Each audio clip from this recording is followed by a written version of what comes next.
बात है 1974 की कि जब शरद यादव जबलपुर से लोकसभा के उपचुनाव में विजयी होकर दिल्ली पहुंचे तो इंदिरा गांधी इतना शरद यादव की जीत से आक्रोशित थी कि उनको समझ में नहीं आया कि हम क्या करें। हालांकि उनके आक्रोश की गाज कई कांग्रेसी नेताओं पर तो पली पली,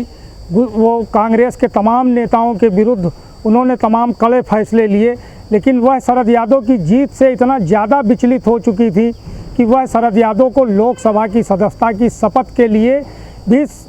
लगातार जो है वंचित करने का प्रयास करती रहीं। 9 दिनों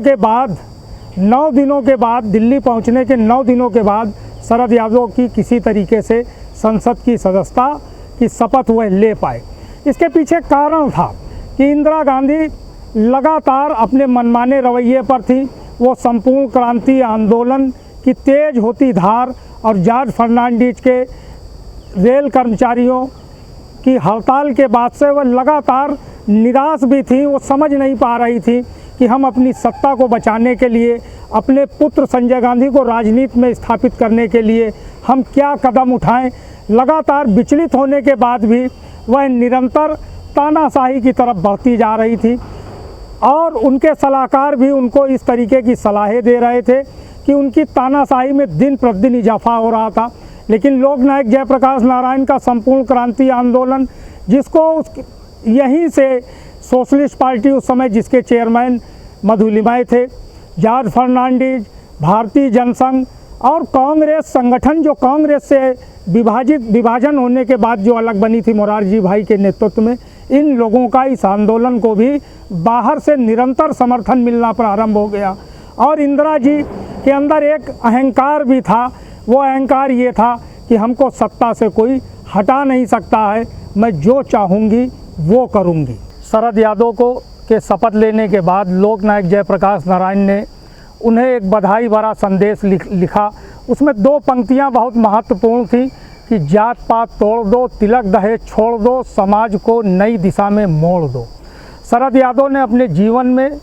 पूरी तरीके से उसका पालन किया और वह छात्र राज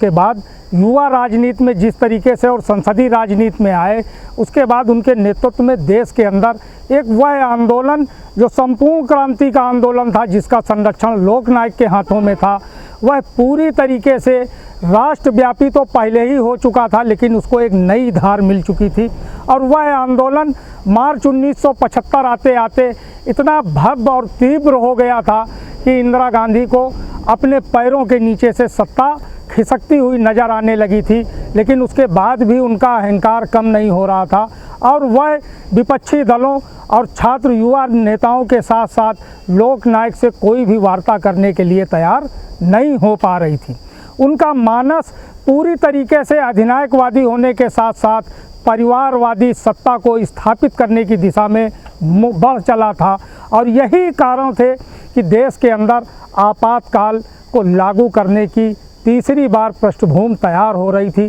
क्योंकि इसके पूर्व आंतरिक आपातकाल 1962 और 1971 की जंग के मध्य लग चुका था और देश लगातार तीसरे आपातकाल की तरफ बढ़ रहा था, जिसमें कोई बाह्य संकट, कोई बाहरी संकट नहीं था। लेकिन इंदिरा जी अपनी सत्ता को अक्षुण्ण बनाए रखने के लिए, सत्ता को पूरी तरीके से अपने हाथों में नियंत्रित रखने के लिए वह लगातार कोई न कोई उपाय कर रही थी और विपक्षी दलों को वो हताश और निराशा की तरफ ढकेलने का लगातार प्रयास कर रही थी। लेकिन देश की जनता लोकनायक जयप्रकाश नारायण के गांधीवादी अहिंसक सोच के साथ यह आंदोलन पूरे देश में अपनी छाप छोड़ चुका था और विदेशों में भी इस आंदोलन की चर्चा होने लगी थी। और यह आंदोलन, जयप्रकाश जी ने एक बात कही थी 1974 में कि हमें 1 साल छात्र दे दें, इस देश की दशा और दिशा दोनों बदल जाएगी। सत्ता के साथ साथ सामाजिक बदलाव भी होगा, शैक्षणिक बदलाव भी होगा,